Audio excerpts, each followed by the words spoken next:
All right, guys, welcome back to the Coach's Corner, sponsored by Premier Lending. I'm Devin Dubuc, and as I'm Rick always, Koenig. Coach Rick Koenig in the house, baby. Looking bright today, man. I love the bright orange. Well, I wanted the orange to kind of match the hat, and I got my FC Cincinnati. So Let's I know go. we play your FC Dallas soon. Yes, you do. So, yes, yeah. you do.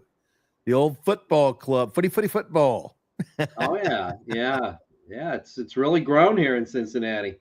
Has it? Yeah, we Oh, definitely have we got a following out here too, and it's right down the street from me. I can get to the stadium in about 10 minutes. So Oh, that's cool. That's very cool. yes, sir. Well, we had some technical difficulties getting in, but we're here. So Yeah. if anybody was waiting by the edge of the seat, probably not. But if they were, we apologize for being a couple minutes behind. But I know we talked a little bit last week about loan officers that maybe not having as much success as they had before, but they're great at what they do.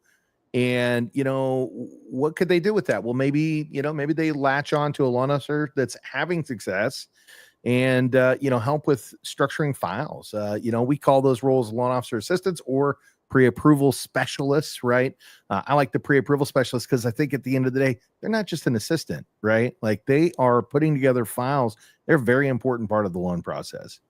Yeah, they are. I mean, assistant, it probably needs to be a word that gets really taken out of there. I mean, they are the loan officer. That's it. There's rainmakers and there's people that are technically excellent is the term I always like to use. Technicians. And if you've really fought through the last 3 or 4 years and you just, you're closing one, you're closing two, you're still up and down, you have an offer here and there, I know it's hard to either come upstairs or come out of your office or come downstairs and look your wife or your spouse or your partner in the face and say, they always ask, how'd you do today? They're pumped, they're excited for you, they're trying to keep you up. And if it's just not happening, maybe you need to sit in a different seat.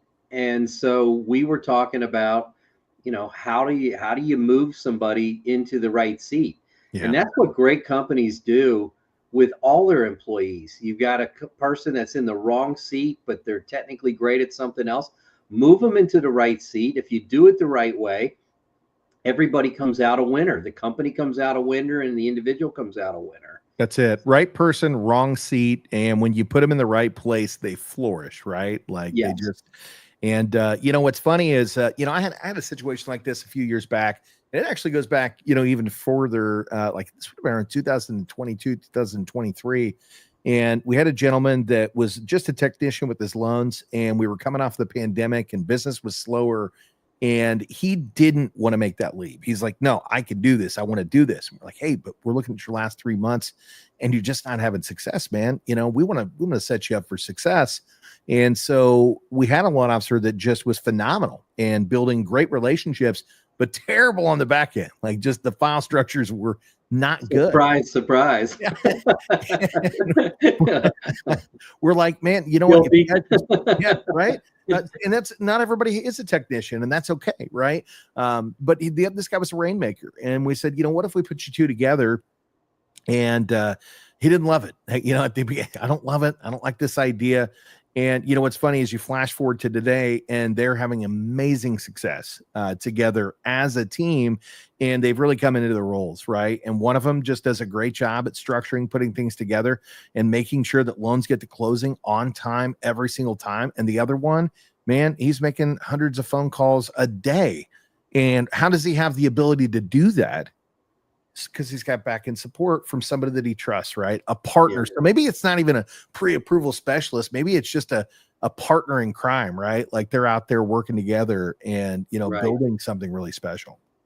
Yeah. And I think, in today's environment, you need somebody that is technically excellent at what they do. They know the loan programs, they know how to work with the people, get the right answers from them, know how to get the documents from them, know how to, really look at it up front and make a deal happen. and the other person's just great at bringing them in. We've got, one person here in our Sukasa division who literally has so many referrals, he almost can't even handle calling back all of his referrals. And what a so terrible problem. I know. So he has a pre-approval specialist now, Yeah. and a processor. They're all bilingual. And, I was just interviewing somebody earlier, as another processor. And I think we need another pre-approval specialist before we can bring on that next processor, because that way they can handle more referrals. So you have to be smart about it. You have to be ready to share. You take a loan, and let's just use a round number. Let's just say 125 basis points.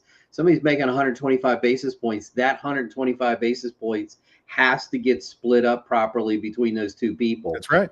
And to me, it's a 50-50 thing, because if you're great at bringing them in, but you're not good at getting them done, then you're not that good. And if you're great at getting them done, but you're not great at bringing them in, you're not that good. But together we put that one person, the two people, and they become one. So let's take that income, let's split it up in a way that's fair, whether it's 50-50 or however they do it, and become a team. And, a good pre-approval specialist can make $90,000 to $100,000 or more, and the loan officer is doing the same thing. And those are people that are doing, I don't know, 12 million, 14, 15 million. Well, I was going to But if you're able to double that and go to 25 million, you can double your income. Well, and I want to talk about this too, because I think there's another way to do this as well, right? One of them is just to, hey, I've already got the production. There's enough to split. There's enough to share, but then there's the other, which is I don't have the production. I'm not great on the back end, but at the end of the day, I need some support because I'm getting to that point where I'm having trouble keeping up with everything. So how do we do that? And I think that's where you introduce them as a shared, right? And that's where you get to pool together with other people that you're working with. And they don't even necessarily have to be working, in the same office. They can be in multiple locations and then share those costs. We call those shared pre-approval specialists. And, I developed the formula for this where, we typically find that when you can have a full-time, or when you've earned the right or making enough income to have a full-time pre-approval specialist, that's typically between 6 and 8 transactions a month, depending on your loan volume, right? And we always like to look at it around 6. And the reason we do that is because when we go back and we look at the numbers, normally about that point in time, you're getting enough leads to where you could easily get to 8, 9, 10, but you're falling behind because you need that additional support. So if you start looking at it around 6 transactions and introducing it at that point in time, you can easily get to 8. And instead of falling into the roller coaster that a lot of people roll into, right? Now you get yourself in a position to where you don't ever hit the roller coaster. You just keep moving up and moving up and moving up, right? So how does the shared work? Well, the shared works when you're finding a group of people that are each doing somewhere between 2 and 3, right? And then you share that pre-approval specialist. And so now what's happening is each party is contributing to the expense, and the pre-approval specialist has the capacity to keep up with 2 or 3 people at the same time, because at the end of the day, it's not an overwhelming amount of work, right? And one thing that I've always found is that when that one person starts to scale, they get to maybe latch on to the pre-approval specialist as a dedicated, but then they help find the next person, and they can train that next person with the pre-approval specialist that's been there because they already know the process. And that's how you can continuously scale up, get to that next level, and always have somebody in the reserves who's there to support. So I do think that the shared idea is another way to get that support, Coach. Yeah, and I know a lot of companies don't support that model. As well as I do, not only the coaching company that I came out of, but the Core and Todd Duncan and these guys have, Go Coaching. They've been promoting this type of business model. I mean, Todd Duncan was talking about this stuff in the 2000s, early 2000s, when we used to go see him, and you bought his whole box, and one of the boxes was the assistant tape. And you listen to those DVDs or watch the DVDs about the assistant, and he basically walked you through how to set it up. And Yeah. so it's nothing new. It's not brain surgery, but a lot of companies just shy away from it, because Yeah. the best way to set it up is have the loan officer who's doing all the referrals and the business development person, have that person on a commission. Make them work for what they're getting. The person that's taking those referrals and turn them into deals, the best thing for both the team and the company is put them on a salary plus a bonus, because there's going to be a point, if the business development person is good enough, or if they're working for a couple of people that are business development people, you're going to need that second person. If you have them on 100% commission, they're not going to want to give up anything, to bring a second person on. But if they're on a base salary, that's perfect. Now you can bring that second person in there. There could be a tiny drop, but again, you're bringing them on because there's so much business that you can't handle it all. Yeah. So you're really not losing anything. And now you've got two people supporting one or two people. And you and we know somebody out of the Baltimore area where she is absolutely the killer queen of business. Dominant. And she has 3, maybe 4 loan officer assistants, who are true to down to earth loan officers. Now she's very rare. She literally talks to every client, which I don't know how she does it. And yet she's closing some months 75 loans in every one of those teams of LOA, assistant, and processor. Each team, she's got like 4 teams, each closing close to 20 loans. And she just keeps generating it. And as she needs another team, she builds another team. Well, I love you talk about that, Coach, because that's one thing that a lot of people look at is like, well, how do you do that? And how do you iron out a process that actually works? And I'm going to talk a little bit about that because I've built these processes in the past. And I can't tell you that mine's as good as Tammy Saul, by the way, as the gal that Coach Rick is mentioning there, because she definitely has hers dialed in. But the way that you do that is you build an organization. You come up with a process. You make sure everybody understands that process, and you get everybody heading in the right direction.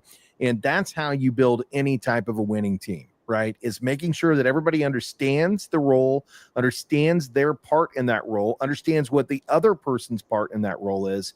And then you can work together because you all know what each other does. And if one person's out, somebody else can step in and fill in the blanks. So, the way that I've done this with the shared pre-approval specialists before, a loan officer a lot of times says, well, what do I have them do? Well, that's up to you. And if it's dedicated, you get to pick. But if you're trying to do a shared role, this is what I've found works really well. Okay. Mm-hmm. Number one, when you get the application, that is your job, right? So you're the loan originator. You want to build the relationship. You want to have the communication. You want to get the basics down as to what that client's needs really are, because that's going to be important as you communicate with them throughout the loan process. Okay. So you've taken the application and you get a general idea as to what they're looking for so that you can provide that instruction back to your pre-approval specialist so they know how this loan needs to be worked up. Okay.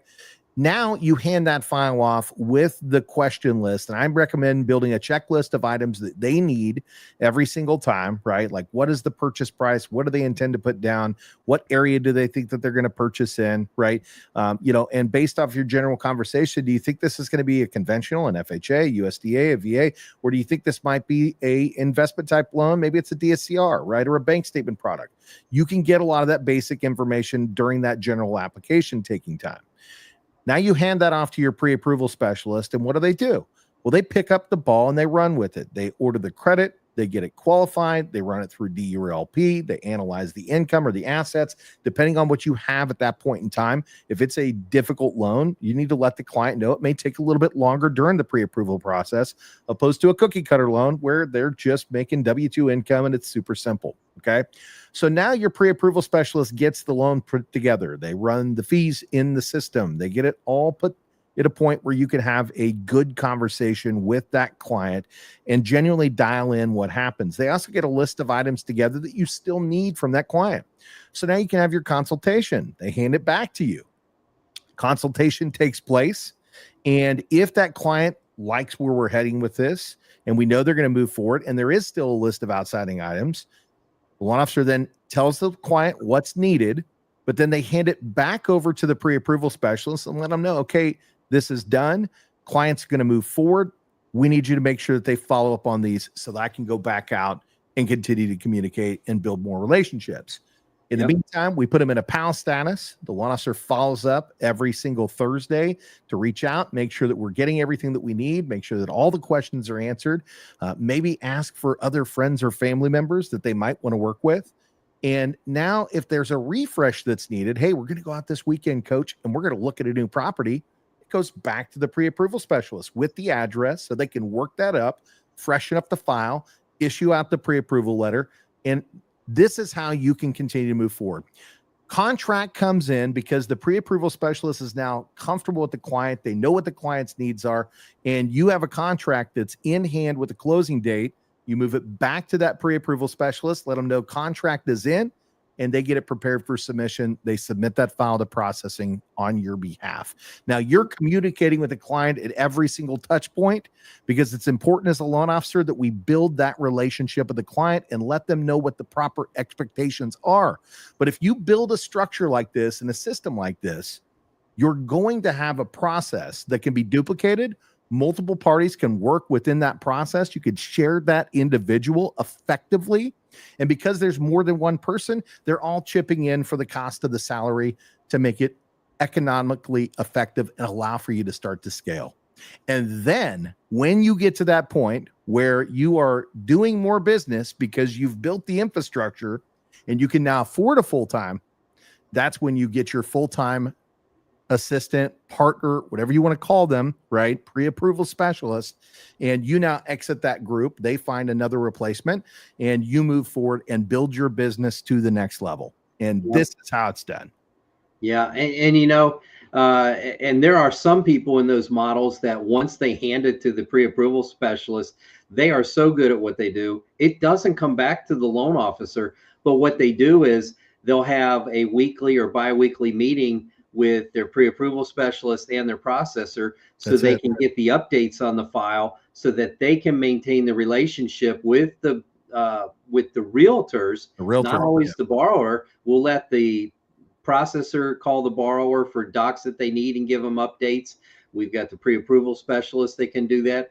The loan officer is free then to talk to the listing agent, talk to the selling agent, and do their other communications to meet with more realtors, divorce attorneys, or whatever they're expanding their business into. Well, I love that you said that because the one commonality that I've found from all the loan officers that I've interviewed, and I've interviewed quite a few, right? And these are all top tier people that are out there doing substantial volume, right? And the one commonality that they all have is they never let their foot off the gas when it comes to finding new business relationships, right? And the way that I put this is if you think about it as a sports team, and let's just talk football. Since I heard today that a lot of people hate on the Chiefs right now because they've become the Patriots, they just keep winning again and again and again, right? Let's talk about Patrick Mahomes. Great quarterback, but at the end of the day, do you think that the Chiefs aren't scouting for another quarterback every single year? There's no question that they're still scouting. Why? Because they know at some point in time, he's either going to get hurt, he's going to retire, and they're going to need a backup to make sure that their team, their organization continues to win, right? So if major sports, affiliations are out there always scouting for new talent, and we are in a sales business where one of our partners could either get out of the industry, right?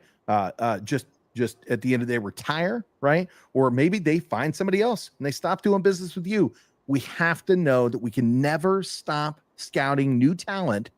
And by having these pre-approval specialists, it gives you the ability to do that. You can stay focused on your money-making activity. That's communicating with your clients, right? And when I say clients, I'm not just talking about the borrowers that we're working with today, the ones that we worked with in the past, and they're not past clients. Those are our clients. We need to make sure that we're serving them and serving them well by communicating with them, not just before the transaction or during the transaction, but after the transaction too, right? Yeah. And then our agents, those are our clients. And then our new agents that we're always out there looking to communicate with. Well, and I like what you said, where you're always looking to add to the team. The thing that loan officers, branch managers, processors what a lot of them don't do is they don't keep their eyes and ears open for what's happening in the industry around them. They don't know who the players are. They don't know the good loan officers. If you know the good loan officers, sometimes you get to know their good processors. Sometimes you get to know their loan officers that could become that next pre-approval specialist. And you've got to be aware of your marketplace, and you've got to be able to call on somebody that you know if you need that next position. So That's right. you loan officers that are out there, if you're doing events, if you're talking to realtors and you're meeting with people, find out who your competition is, find out who their team is. And if you need to, you might need to pilfer somebody from somebody else's team. So well, I'm going to say this too. And if you're not out there doing events and making your outreach and getting in front of people, get out there and start doing it, right? Like, get out there and make yourself known.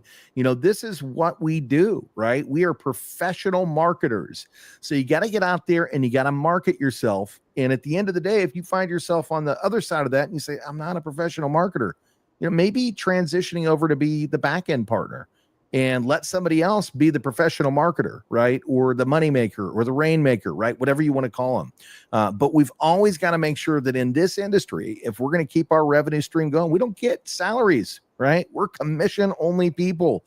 We got to do what it takes. Get out there and make it happen. So, Coach, I think this is a good stopping point on this one. Anything you want to add to that before we wrap up for today?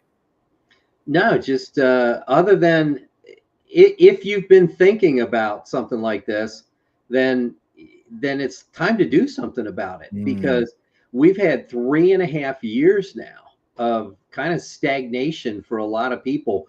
But you and I have been part of people's lives that we are seeing people thrive and grow over the last 3 years. And it's just amazing. I mean, they didn't see a slowdown. They've continued to stay out there. And, you know, you can continue to do that. Just maybe you need a refresh. Maybe you need to make a change, or maybe you need to look at a different way of doing business.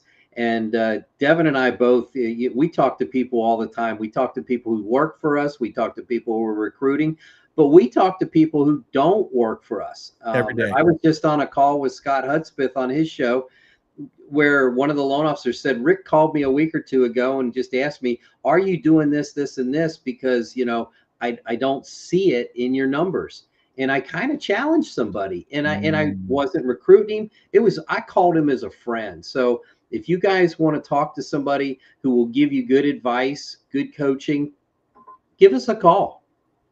Give us a call, guys. Give us a call. And if you're tuning in, you can probably find those numbers right there in the About Us page. Go to the website, los.live. You know, you could take a call or jump on the calendar with Coach Rick or myself. You know, we are always here to help. And, you know, let me run that across the bottom. There we are right there at los.live. So www.los.live, and come check us out. You know, if you just need some insight, or if you're a client and you want to work with the right people, right? We're going to put you in touch with some people in your part of the country. They're going to take great care of you. But I think for today, we're going to go ahead and call this it. Thank you guys for stopping in. Thank you for being a part of Loan Officer Success Live. And I'm Devin Dubuc. I'm Rick Koenig. And we're going to see you on the next one. So thanks for tuning in. And every Thursday, Thursday. What is it, Thursday? Thursday. Thursday, same bat time, same bat place. Now we're going to take a hiatus next week. I might be taking on a well-deserved vacation. My man. But hey, guys, we appreciate you so much for all your love and support.